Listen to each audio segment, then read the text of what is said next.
नेतृत्वाखाली तुम्ही एवढ्या मोठ्या संख्येने जमलाय, त्यांना मान दिला पाहिजे हे आपण सगळ्यांनी शिकलं पाहिजे आपण हे घेतलं पाहिजे. अरे ताकद कुणाची आहे, संख्या कुणाची आहे, त्यांना ढकलून आपले कार्यकर्ते पुढे जात आहेत, एवढं सुद्धा कळत नाही. असो मित्र, ज्यांच्या नेतृत्वाखाली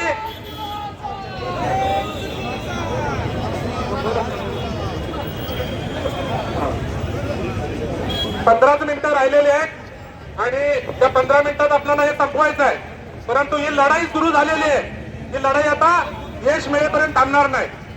या ठिकाणी आपल्या ज्यांच्या नेतृत्वाखाली या मोर्चाची सुरुवात झाली ते आपल्या सर्वांचे नेते सन्माननीय बाळासाहेबजी मारणे सर, त्या शिक्षक संघाचे राज्याचे अध्यक्ष, त्याचबरोबर शिक्षक समितीचे राज्याचे कोषाध्यक्ष, आमचे सर्वांचे मित्र मार्गदर्शक सन्माननीय नंदूजी होळकर, त्याचबरोबर मुख्याध्यापक संघटनेचे आमचे मित्र, दोन्ही संघटनेचे नेते सन्माननीय सागर सर, सन्माननीय के एस डोंगशे सर, आणि ज्या खऱ्या अर्थाने संस्थाचालक संघटनेच्या वतीनं आमच्या पाठीशी उभे राहिलेले संस्थाचालक संघटनेचे आमचे नेते आणि मार्गदर्शक आदरणीय माजी जिल्हा परिषद अध्यक्ष विजयरावजी गोलके दादा आणि सर्व संघटनांचे टीडीएफ असेल, परिषद असेल, शिक्षक संघ असेल, सर्व संघटना, मनपाचे आमचे डिंबळे सर असतील, बिचाऱ्यांनी 15 दिवस मेहनत घेतलेली या सगळ्यासाठी. ही परवानगी मिळवण्यासाठी रात्रंदिवस पोलीस चौकीमध्ये जाऊन बसलेला माणूस आहे.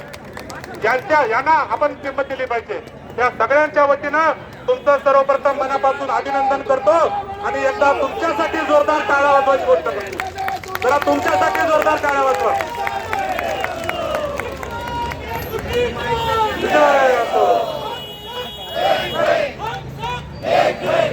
मित्रांनो, या ठिकाणी सरकारला 17 नोव्हेंबरला आपण मुख्यमंत्री महोदयांना नोटीस दिली, शिक्षण मंत्र्यांना नोटीस दिली, अर्थमंत्र्यांना नोटीस दिली.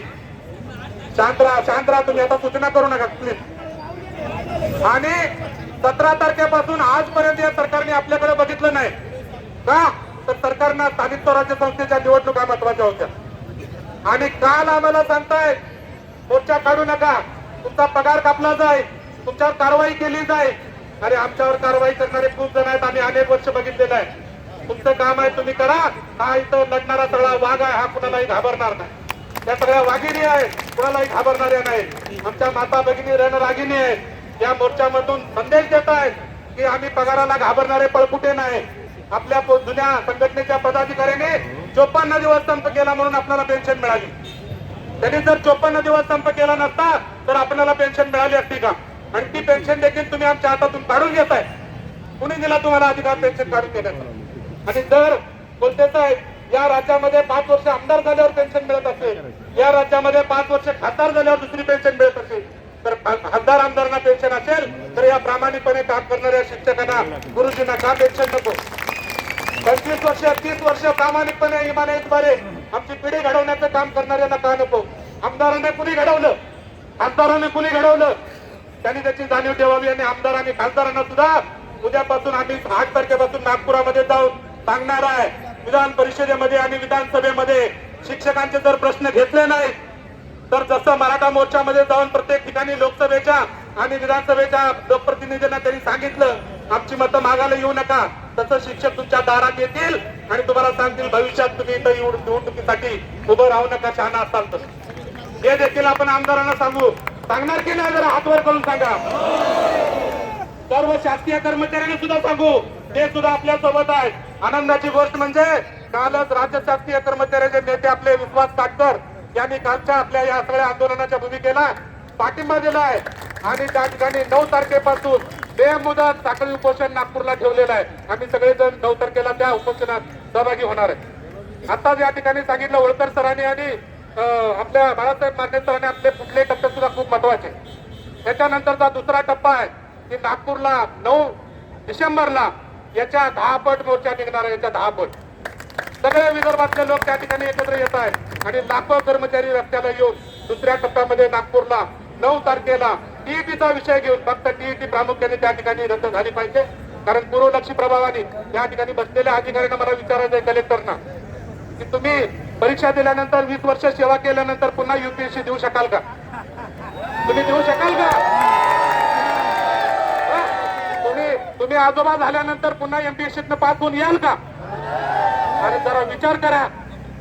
आणि न्यायाधीशांना सुद्धा माझा सवाल आहे, न्यायाधीश महोदय, आपण हा विचार साकल्याने करावा. माझी आपल्याला हात जोडून विनंती आहे की आपण या सगळ्या देशातल्या कर्मचाऱ्यांसाठी कालच आमच्या त्या ठिकाणी राहणारे आमचे खासदार निलेशजी लंके असतील किंवा नाशिकचे बगरे सर असतील, यांनी त्या ठिकाणी माने सरांनी देखील, माने आपले खासदार धैर्यशील माने आपले हातकणंगलेचे, त्यांनी देखील केंद्रीय शिक्षण मंत्र्यांना त्या ठिकाणी जाणीव करून दिलेली आहे आणि सांगितलेलं आहे की ही पूर्वलक्षी प्रभावाने तुम्ही लागू करू शकत नाही.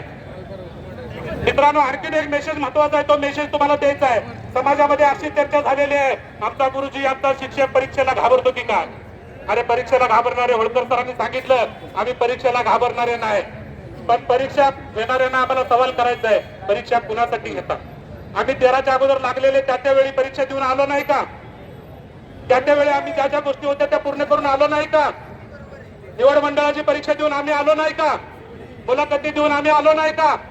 आणि त्यामध्ये आमचं सिलेक्शन झालं नाही का? आम्ही परीक्षेला घाबरणारे नाही, परंतु असं पूर्वलक्षी प्रभावाने 30 वर्ष झाल्यानंतर, 25 वर्ष झाल्यानंतर परीक्षा तुम्ही लागू करणं हे योग्य आहे का? पहिलं तुम्हाला विचारा, ज्यांनी निर्णय काढतात त्यांना पहिलं विचारा, ते अशा प्रकारे पुन्हा परीक्षेला देऊन सामोरे जाऊ शकतात का?